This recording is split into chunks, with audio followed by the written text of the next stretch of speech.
खुलने वाला है अदिति के असली पिता का राज, जिससे अनिरुद्ध बोस हो जाएगा शौक। जी हाँ दोस्तों, हम बात करें स्टार प्लस के शो झनक की। तो दोस्तों आगे बढ़ने से पहले अगर आप हमारे चैनल पर नए हैं तो इसे सब्सक्राइब कर दीजिए, साथ ही बेल आइकन दबाना ना भूलें। वीडियो अच्छा लगे तो इसे लाइक जरूर कीजिएगा।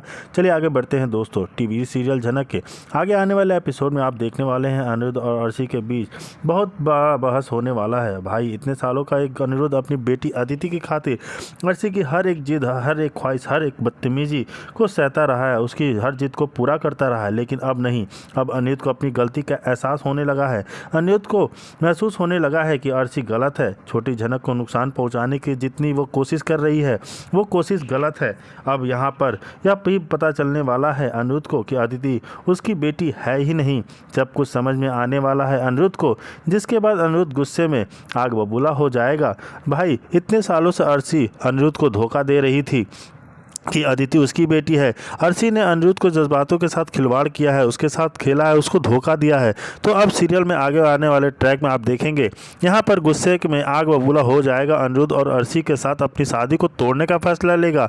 सीरियल की कहानी में इसके आगे क्या कुछ होता है, देखना काफ़ी ज़्यादा इंटरेस्टिंग होगा। जी हाँ दोस्तों, काफ़ी ज़्यादा इंटरेस्टिंग और शॉकिंग न्यूज़ तो आ ही गया है कि अदिति किसी और की बेटी है, अनिरुद्ध की बेटी नहीं है। वही ऋषि को अनिरुद्ध को पछतावा होने वाला है कि वह झनक के साथ कितना बड़ा धोखा कर रहा था, उसको कितने गलत है समझ रहा था। दूसरी तरफ ऋषि झनक को कॉल करता है और झनक को पूछता है, झनक कभी तुम कहाँ पे हो, तुम्हारा एडमिशन हो गया कि नहीं? सॉरी, मैं तुम्हारा कॉल नहीं कर पाया। तभी झनक बोलती है, हाँ सॉरी बाबू, हो गया है, आपकी वजह से अच्छे से एडमिशन हो गया है। तभी यहाँ पर ऋषि पूछता है, झनक सॉरी, जो भी घर पे तुम्हारे साथ मिसबिहेव हुआ। झनक बोलती है, कोनो बात नहीं सॉरी बाबू, किस किस का मुँह बंद कर दे। वैसे आपने भी जो कुछ किया है मेरे लिए बहुत मदद, उसी वजह से एडमिशन हो गया है। लेकिन अभी हम लोग गांव जा रहे हैं। यह सुनकर ऋषि बोलता है, अभी यह कोई क्यों तुम गांव जा रहे हो, तुम लोग कोलकाता में ही तो रुक सकते हो। दूसरी तरफ हम देखते हैं कि सुरजीत जो ऑफिस में जाता है वह बात कर रहा होता है, कॉल पर बोलता है थोड़ी देर बाद बात करता हूँ। पायल सुनकर ये बहुत ज़्यादा चीज़ हो जाती है कि आखिर झनक और ये ऋषि क्या कर रहे हैं। जी हाँ दोस्तों, काफ़ी ज़्यादा इंटरेस्टिंग शो होने वाला है। बहुत बड़ा ट्विस्ट जहाँ ऋषि को होने वाला है बहुत पछतावा, जब झनक ने कह दिया उससे ऐसी बात जो उसको दिल को लगे। जी हाँ दोस्तों, सीरियल झनक की कहानी में आ चुका है धमाकेदार ट्विस्ट। कहानी में देखने को मिलेगा कि यहाँ पर अदिति और घर वाले ने जो झनक के साथ बर्ताव किया, यह सब ऋषि को बिल्कुल भी अच्छा नहीं लगा। और तो यहाँ पर ऋषि घर वालों से छुपकर झनक से मिलने का एक प्लान बनाता है और यहाँ पर वह झनक को कॉल करके मिलने के लिए कहता है। वहीं झनक ऋषि के बताए हुए जगह पर जाती है, जहाँ पर ऋषि झनक से अदिति और घर वालों की तरफ से माफ़ी मांगता हुआ नजर आता है और कहता है, झनक मैं जानता हूँ कि तुम्हें बहुत तकलीफ हुई होगी। तुम्हारे बाबा ने, जिन्होंने कि तुम्हें जन्म देकर भी तुम्हें अपनाने से इनकार कर दिया, और मैं तुमसे शादी करके और कि भी तुम्हारे रिश्ते को मैं नहीं निभा पाया। वहीं झनक की आंखों में आंसू होता है, लेकिन वह आंसुओं को छुपाते हुए कहती है, अरे बाबू, मैं कोशिश करूँगी कि आपका जो नाम गार्डियन लिस्ट में है मेरे साथ जुड़ा है, उसको भी मैं वहाँ से हटाने की कोशिश करूँगी, क्योंकि 18 वर्ष के बाद उम्र की लड़कियों को लोकल गार्डियन की क्या ज़रूरत है। और देखना, मुझे उम्मीद है कि इस लड़ाई में ज़रूर जीतूंगी। वहीं ऋषि कहता है, झनक तुम्हें नाम हटाने की ज़रूरत नहीं है और मैं उस बारे में बात करने नहीं आया हूँ।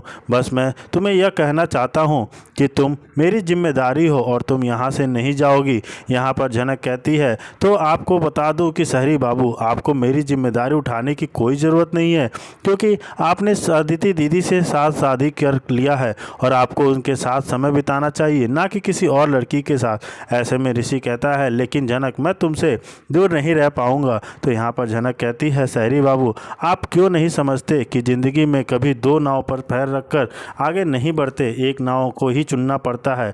और आपने वो नाव चुन लिया है, अदिति दीदी का साथ, क्योंकि हम दोनों का साथ कभी एक नहीं हो सकता। वहीं अब ऋषि को बहुत ही बड़ा झट पछतावा होता है कि उसने उस शादी को क्यों नहीं निभाया। तो देखना आगे इंटरेस्टिंग होता है कि क्या ऋषि झनक को रोक पाएगा और क्या दोनों एक कभी हो पाएंगे। फिलहाल के लिए इतना ही। जी हाँ दोस्तों, काफ़ी ज़्यादा इंटरेस्टिंग मोड़ आ गया है कहानी में। वहीं देखना काफ़ी ज़्यादा इंटरेस्टिंग होते जा रहा है कहानी। जी हाँ दोस्तों, वहीं दूसरी तरफ दिखाया जाता है कि लाइक जरूर कीजिएगा। चलिए आगे बढ़ते हैं दोस्तों। जैसे कि एपिसोड की शुरुआत ऋषि और झनक के बीच एक बातचीत से शुरू होती है। ऋषि झनक को कॉल करता है और उसको सपोर्ट देने में खड़ा दिखाई देता है और अदिति ही अर्शी, अदिति और अन्य परिवारजन ऋषि के बदलते व्यवहार से सहमे हुए हैं और अदिति की शादी को लेकर चिंता व्यक्त करते हैं। डिनर के दौरान अदिति की तबीयत अचानक बिगड़ जाती है। सभी घर वाले चिंतित होकर उसकी देखभाल के लिए एकत्र होते हैं। जनक भी अदिति को हालत देखकर परेशान हो जाती है, लेकिन परिवार के कुछ सदस्य उसे जिम्मेदार ठहराने की कोशिश करते हैं। एपिसोड में जनक के कॉलेज एडमिशन का मुद्दा प्रमुखता से आता है। अर्शी और अदिति दोनों उसका विरोध करती हैं, जबकि ऋषि उसे समर्थन देने के लिए आगे आता है। जनक को न केवल परिवार बल्कि बाहर की दुनिया से भी संघर्ष करना पड़ता है। उसकी हिम्मत और आत्मबल दिखाया गया है, जहां पर वह अपने हक के लिए लड़ती हुई नजर आती है। जी हाँ दोस्तों, वहीं दूसरी तरफ ऋषि और जनक के रिश्ते के पेचीदा और संकोच परिवार में अर्शी सवाल उठा रही है कि क्या ऋषि वाकई जनक के लिए इतने गंभीर है या यह सब एक भ्रम है। एपिसोड क्लाइमेक्स में दिखाया गया कि अदिति की खराब हालत से ऋषि परेशान होकर जनक का साथ देने का मजबूत फैसला करता है, जिससे आगे की घटनाएं और जटिल हो जाती हैं। जी हाँ दोस्तों, अदिति की तबीयत बिगड़ना, परिवार का तनाव, जनक के कॉलेज एडमिशन की लड़ाई और जनक ऋषि का भावनात्मक समीकरण, इन सभी घटनाओं में 28 जी हाँ दोस्तों अत्यंत रोमांचक बनाया गया है। यहाँ दोस्तों घटनाएं कहानी की शुरुआत जनक और ऋषि के बीच गंभीर बातचीत से होती है, जिसमें ऋषि जनक को फ़ोन कर उसके संघर्ष के बारे में पूछता है। दोनों की बातचीत में परिवार और रिश्ते तनाव साफ झलकते हैं। अदिति की सेहत का मुद्दा फिर से उठता है। डिनर के वक्त अदिति की तबीयत काफ़ी ज़्यादा बिगड़ जाती है, जिससे घर का माहौल और ज़्यादा तनावपूर्ण हो जाता है। ऋषि और जनक दोनों अदिति की देखभाल में आगे आते हैं, पर अदिति जनक को देखकर नाराज़गी जाहिर करती है। जनक आगे बढ़कर कॉलेज एडमिशन के लिए प्रयास करती है, लेकिन परिवार में अर्शी और अदिति उसके खिलाफ षड्यंत्र रच रहे हैं। अर्शी सीधे ऋषि से जनक के लिए इतनी चिंता क्यों है, जिसका जवाब मांगती है। परिवार के कुछ सदस्य बार बार जनक को ताने मारते हैं और उसे दोषी ठहराने की कोशिश करते हैं, पर ऋषि उसका मजबूत सपोर्ट बनकर खड़ा रहता है। जनक बार बार अपने अधिकार और आत्मसम्मान की लड़ाई लड़ती नजर आती है। जी हाँ दोस्तों, इस एपिसोड में गहराई की चिंता दिखाई देता है। एपिसोड की गहराई संवाद है, जैसे जनक का खुद से सवाल, मुझे क्यों बार बार सज़ा मिल रही है, या ऋषि का जनक से प्रतिवचन, मैं हर हाल में तुम्हारा साथ दूंगा। अदिति और अर्शी का अहंकार और जनक का आत्मबल दर्शकों के लिए संवाद और भावों का तीव्र टकराव प्रस्तुत करता है। परिवार के झगड़े, तकरार, समझौते और नए रिश्ते की प्रखर हर दृश्य में दर्शाई गई है। जी हाँ दोस्तों, वहीं दूसरी तरफ दिखाया जाता है कि होता तो क्या इतनी बार इस रिश्ते को संभालता, लेकिन जनक अपने आत्मसम्मान पर अड़ी रहती है। मदद नहीं चाहिए, चाहे जितनी भी मुश्किलें क्यों ना आए।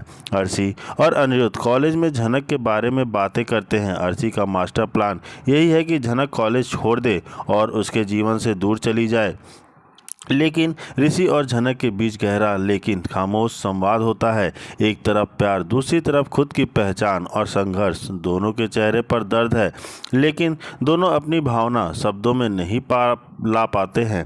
जनक अपने परिवार और मौसी के सामने भी अपने फैसलों की मजबूती करती है। वह कहती है कि ज़िंदगी में सबको कभी न कभी अकेले ही लड़ना पड़ता है। पूरे कॉलेज में जनक के संघर्ष की चर्चा है। छात्र कुछ उसकी हिम्मत की तारीफ करते हैं तो कुछ उसकी परेशानी को लेकर सिंपैथी दिखाते हैं। परिवार के लोगों का डर और चिंता भी सामने आती है। जनक को बार बार कह रहे हैं कि मदद ले ले, लेकिन वह नहीं मानती। अर्शी अपने नए गेम की प्लानिंग करती है। उसका मकसद है जनक को पूरी तरह से तोड़ देना। जी हाँ दोस्तों, समापन में जनक अपने फैसले पर डटी रहती है कि वह कुछ नहीं कर रही है, भावनाओं में बहकर कोई समझौता नहीं करती। उसके आत्मबल की मिसाल पूरे एपिसोड में दिखाती है। ऋषि भी बेचैन, जनक की चुप्पी और कॉलेज का माहौल अगले एपिसोड के लिए नया सस्पेंस छोड़ता है। रिश्तों की नई रेड बूंद, समाज के सवाल और जनक की अगली रणनीति क्या होगी, यह एपिसोड प्रारंभ में देखने को बड़ा दिलचस्प होता है। पूरे और जैसे कि हम देख सकते हैं कि कॉलेज में हलचल सा मच जाता है। कि अगर कॉलेज में छात्रों में भी हलचल सी झनक क्या करेगी। सब लोग उसकी संघर्ष की कहानियां सुनते हैं। झनक के परिवार वाले और मौसी भी की तरह समझाने की कोशिश कर में जुटे हैं, लेकिन झनक का दर्द सिर्फ उसे ही पता है। अर्शी का मास्टर प्लान भी एपिसोड में दिखाया गया है। वह चाहती है कि कॉलेज छोड़ दे और हमेशा के लिए उसकी ज़िंदगी से निकल जाए, लेकिन ये सब इतना आसान नहीं है। जैसे कि हम जानते हैं कि झनक कितनी मजबूत लड़की है और वह किसी भी दम से नहीं भाग सकती है, और वह कोई कितना भी कर ले लेकिन कॉलेज से नहीं जाना चाहेगी। जी हाँ दोस्तों, कॉलेज में झनक का संघर्ष तो पहले से दिन से ही शुरू हो चुका है, लेकिन कोई नहीं जानता कि वह कितनी मजबूत लड़की है। जी हाँ दोस्तों, एपिसोड की शुरुआत में कॉलेज में वह अकेली चलती नजर आती है। उसके चेहरे पर उदासी लेकिन आत्मबल भी दिखता है। अर्शी और अनिरुद्ध की नई चाल की झलक मिलती है। दोनों कॉलेज में आते हैं और झनक के बारे में जानने की कोशिश करते हैं। ऋषि भीतर ही भीतर बेचैन है और झनक की तकलीफ देखकर परेशान हो जाता है। ऋषि झनक से फिर बात करने जाता है, लेकिन इस बार दोनों में चुप्पी और दर्द ज़्यादा है। झनक अपनी परेशानियों को खामोशी में छुपा रखती है,